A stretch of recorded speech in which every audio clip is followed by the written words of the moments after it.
John Dixon, or as his friends call him, Johnny D, has been a vital part of Arizona's music scene for over 60 years. As a DJ, musician, Capital ABC Records promo man, producer, and record collector. He's known as the unofficial Arizona music historian because of his unparalleled knowledge of Arizona's music history. And his website, you guys, is azmusicdude.com, and it's packed with vital music history from Arizona, which I think everybody should take a minute and go read at some point. He's an obsessive collector of Arizona music stories, recorded music, and memorabilia. He's made a career of it, archiving, documenting, and reissuing Arizona music by local artists from the 1920s to the 1980s.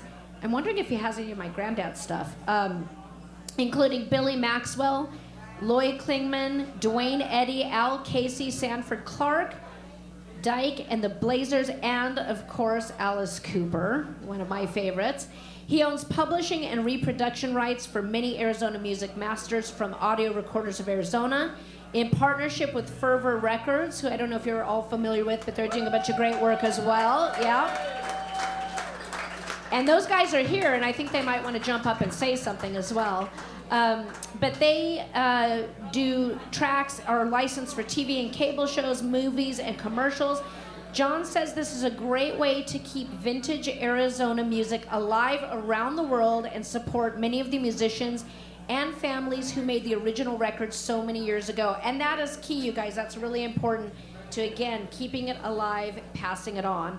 John is one of the founding members of the Music and Entertainers Hall of Fame, and we are proud to induct John Dixon into the AMEHF. So, yes, give him a hand. You always need the historians, you guys. So, to induct John, we're going to have Glenn and Bob will come up and speak and give him his plaque, but the guys from Fervor Records might want to come up as well and say something. I know. Do the guys from Fervor Records want to come up and say anything really quick? Okay, they're going to come up. Glenn, I'm going to let you guys do your thing. Bob with the great hair. Are you actually real? Can I touch you? Okay. Johnny D.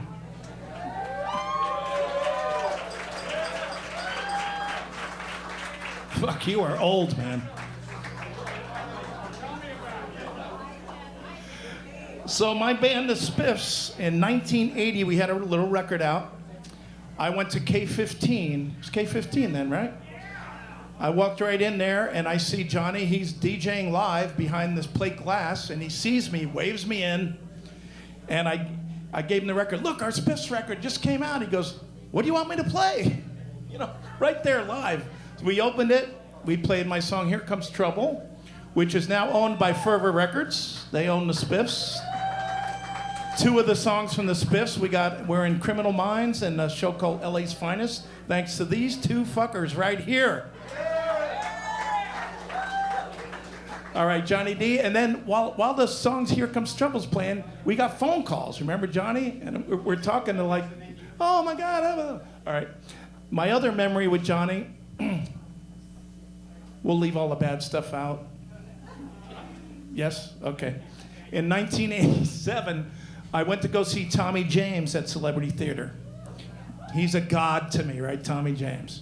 So I snuck backstage. Nobody stopped me. And the dressing rooms are underneath the revolving stage. There's a hallway.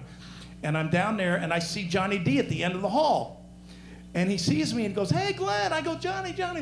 Because you were the promoter of that show. Were you working for Zalisco then or something? Yep. You were working for Evening Star? So anyway, I said, Johnny, I really want to meet Tommy James. Come with me, Glenn. Opens Tommy James' dressing room door, says, Tommy, here's my friend Glenn. Shoves me in and shuts the door.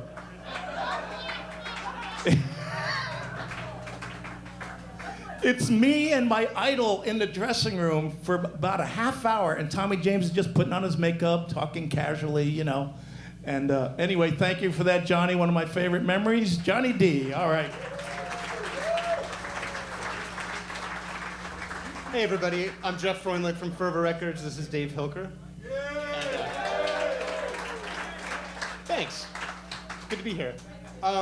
We've worked with John for a long time, and it's really been an honor and a pleasure to represent all the incredible music that is in John's catalog, and more importantly, to get to know John. He's kind. He's thoughtful. And I think if anybody, if there's a group of people that would understand the power of music, it's probably the people in this room right now. Music is physical. It wraps around your spine. When you watch musicians play and they're gesticulating, you're seeing that take over. When you see people dancing, it's emotional, and that means it gets into your soul. And the thing is with John is that he embodies all of those things, whether he's playing, listening, spinning, collecting. He embodies everything that is good and true about music and musicianship and taking care of artists. And Dave and I are just so proud to know you. We love you. And raise a glass to John.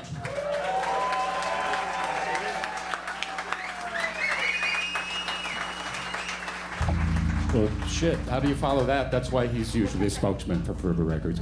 I was aware of Johnny forever, and we had a little newsletter that we sent out, and I put John's name on it, because it's like, well, it's John Dixon. Maybe he'll open this thing. And in 2007, I got a call from him, and he said, I think we need to talk. And so we did, and that was the beginning of our Fervor's relationship with John. And it's had a huge impact on our lives, and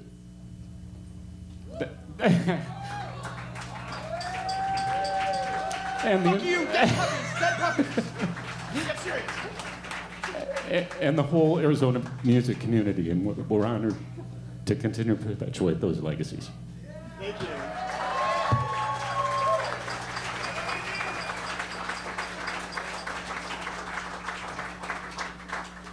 Well, what's cool is that we all have our John Dixon stories, because here's a guy that's had so much influence and has been such a mentor to so many folks here in Phoenix. When I first came here, I am a self-admitted music geek, but other people of like mind tend to congregate. And somehow, John saw that in me, and 41 years ago, he invited me onto his after-hours show on KSDM, The Storm. And that was my first time on the radio. I was a big collector, and that gave me the bug. And then shortly after that, I put in a proposal to KJZZ, and I got the radio show, and that's now 40 years old, but I have to credit it all to Johnny D, who really got me my start in radio. I mean, what can you say? Another personalized experience is that I'd have John as a guest, and we go through. John has all these amazing master tapes and rare records from Phoenix, Arizona. He is the world's encyclopedia of Phoenix music, and so because of that, he's created all these great reissues with all these European record labels like Ace and Bear Family and Numero, and he's done all these really spectacular things that have helped put Phoenix on the map in a worldwide music arena. And I'm really proud of him for that. He's done so much bringing some of the otherwise maybe forgotten or obscure heroes into focus on a worldwide stage. Johnny, again, another accolade of many.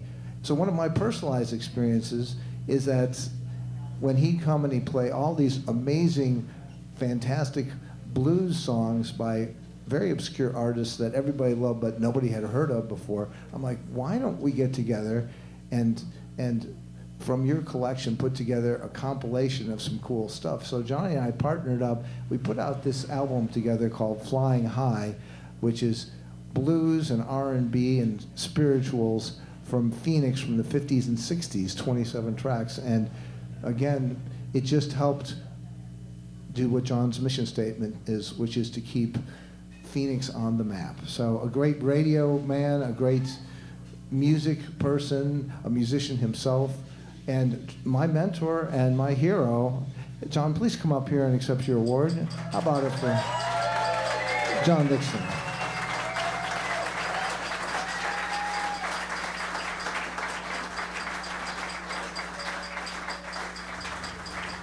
Okay, in recognition of outstanding achievements and major contribution to the entertainment culture in the state of Arizona, John Dixon is inducted into the Arizona Music and Entertainment Hall of Fame June 23, 2024. Congratulations. Thanks, Bob. Thank you very much. Thank you, everyone. Thank you so much. I want to thank everyone, first of all, for coming out on this Sunday and joining me along with this other great group of inductees here. And I was thinking the only other time I was inducted was into the Army in 1967. So this is a little different, and I wish that I could entertain and play and do stuff for you, but if you would bear with me, I'd just like to give a shout out to some of the people, and you might know some of these names, because it really doesn't, you don't start out knowing where you're going to go until after, what is it, almost 78 years in my case. Suddenly you're there and kind of looking back. But first of all, I do want to mention that I was a founding member of this organization way back when in the 90s. It was myself, Hans Olsen, Clark Rigsby, and Bone Mama, Mary McCann, sitting in the back of Clark Rigsby's yard. And we started the Arizona Music Heritage Foundation then with the idea of archiving, promoting Arizona's musical history and celebrating it. And to be here as part of this organization these many years later is really a thrill. Just a few names that maybe you will remember. Also, I want to give a shout out. Clark was supposed to be here tonight, and unfortunately, he had a little incident and a medical thing, not for himself, but he was unable to be here. But we really miss Clark, and we wish a speedy recovery to his wife, Mary Ann. So that's very important, because Clark is another gentleman who was also inducted here maybe an induction or two ago, was inducted into the Hall of Fame. So first of all, let's see. I want to give a shout out to June Howard Perlman, who ran Hill's Books and Records in Tempe Center. Anybody remember Tempe Center? Hill's Books and Records? So those are the people that were kind enough to let this little boy come into their store and look through their records. And when I found a box of 45 records, and many of them said not for sale, free, I said, man, I got it free records, because I was paying 98 cents for my Fats Domino and Rick Nelson records at the time. And I thought, man, this is great. So they got their records in Phoenix at a distributor called MB Krupp Distributors, run by Marvin and Mar Grover. Give a shout out to MB Krupp, because MB Krupp they handled all the small labels, all the little blues labels and stuff. So Howard took me over there one Thursday across the Tempe Bridge down 16th Street, and there were a couple other distributors, but Krupp was the biggest. He said, Margot, this young man is a DJ. We had a DJ service. Shout out to my dear late great friend Ron Harkins. Have Records Will Spin, Tempe Union High School. And so Ron was kind of the electronic guy. I was the record guy. So once a week, I would drive across to 16th Street on Art Webb's Little Cushman. Artie Webb is a DJ on BBC and KRIZ. I'd go and I'd get this pile of 45s that I would drive back on his Cushman with a centrifugal clutch. I'd drive and get back to Tempe, and I'd sit there and listen to these Stax and Chess and Checker and all of these wonderful great 45s, and that really gave me the bug, because most of them you never heard on the radio. Black music, for the most part, was for jukebox operators and the clubs in South Phoenix. So So those people really got me my start. And I want to give a shout out to Gil Monty, who let me join his band, the Sonics. I played drums. Jim Baston was a very dear friend from Tempe High, and Jimmy taught me how to play the drums. He was an instructor at Liederman's Music. Stan Devereaux, I was a member of Stan Devereaux and the Trendsetters for a year, played drums with them. It was a wonderful experience. We got to play Vegas, by the way, with the Sonics, which was amazing, backing a topless show at Diamond Jim's Nevada Club. I had to join the union, but it was worth it for 2 months of just consider coming from the National Guard Army in Phoenix to, it wasn't the Strip to downtown Vegas, but a topless show. It was a wonderful experience.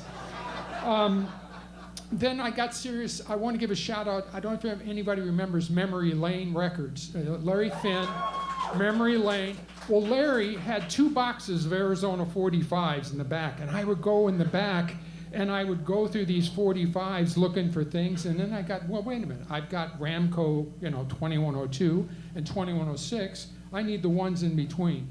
So that was kind of the impetus to start, this music scene is great. I need to learn more and get more music and just catalog all of the history that I can. So the first gentleman who was kind enough to let me do this was a guy by the name of Loy Klingman. Anybody remember Loy Klingman? Viv Records, Hassie and Loy ran a studio that was cheaper than audio recorders. So a lot of garage bands recorded there. Mike Bruce was there with the Wildflowers before Alice Cooper. He recorded there. Hassie and Loy were living up in Mayer, and they would let me come up there on the weekends, and he had a garage full of records and tapes, and I would go there and archive them because most of these guys didn't know what they put out, and people would come up to them and go, hey, do you have, Henry Thome, Scotch and Soda? Well, maybe, ask John Dixon, because he knows. So I would go in his garage and I made him a listing of all of his records and all of his tapes. And then I followed that up with a meeting with doing the same thing for Floyd and Mary Ramsey. Floyd Ramsey ran audio recorders, owned Ramsey's recorders, and he also owned quite a few record labels, including Ramco Records, which I'm now lucky enough to own. And the same situation, he didn't know what he had, so he had all of his records in his garage. He let me go and sit down and make a list of every record that he had, every tape. And shortly after that, a company in England was looking for the master for Al Casey's Surfin' Hootenanny. And so they got in touch with Floyd Ramsey. He said, check with John Dixon. He'll know if I have the tape or not, which he did. And so that was kind of the beginning of my realizing, hey, there's an international audience for this music. People want to hear this music, not just the people, because so many of these records, folks, so many of these groups and singers, you have these big dreams, you want to get on American Bandstand, and they made 1, maybe 2 records, and then they went back to their day job. That was the end of it. So for me, those stories of the ones that didn't make it, not a Duane Eddy, not a Sanford Clark, not a Wayne Newton, these people were lucky enough to actually make it. But most of them didn't, and so I'm the lucky one that gets to keep, in many cases, the actual tapes that they made, the vinyl records and such, and so that's part of that's been part of my mission. I also want to give a shout out. I have acolytes. Over the years, there are folks who have kind of picked up my love of Arizona music and the wanting to kind of share it. So I want to give a shout out, first of all, to Susan Strickler. I made a whole bunch of cassette tapes of interviews, and I want to thank everyone who was kind enough to sit with me and my little tape recorder and listen to me ask stupid questions, because you learn more. If I knew now what then, 40 years ago, I would have been a little more sensible and actually had a lot more information of what the true story was. But you have to start somewhere, so I made a ton of cassette interviews, and Susan Strickler was kind enough to come over to my house and actually transcribe them. Sit there and start and stop the tape, and so I have transcriptions of a lot of my interviews because of Susan. I also want to give a shout out to Dan Nowicki, Al Perry, Joe Baker. He's a newbie. Joe Baker's another new guy who is really into Arizona. Come on, give a shout out when you hear these names. He's great. He's still playing. He's got a wonderful website, and he just put out a new record too. And also a new guy, Skull Valley. His name is Jesse Bass, and he has got the most amazing listing of Arizona music on Discogs, which is a website for records that you can find. Also want to give a shout out to Miss Holly, who's been a wonderful supporter and DJ of Arizona music. Radio Free Phoenix, which has supported all of those efforts over the years. As far as my career, I want to give a shout out to Tommy Vasquez. Tommy was the general manager of KDKB, and in 1980, he said, "Hey kid, you want to do a radio station?" And I just come back from England. I had a trunk full of British punk 45s. And he said, let's do a radio station. In those days, it was called Rock of the 80s. That was kind of the concept. And so K15 ran for 6 months on the AM with the transmitter at Lepala Moving and Storage on Country Club Road. And we played music. I hired Bone Mama for the first time. I did her interview on the back of her Harley Davidson. She came up and was there, and she had left a tape with KDKB, and they weren't interested, and I heard the tape.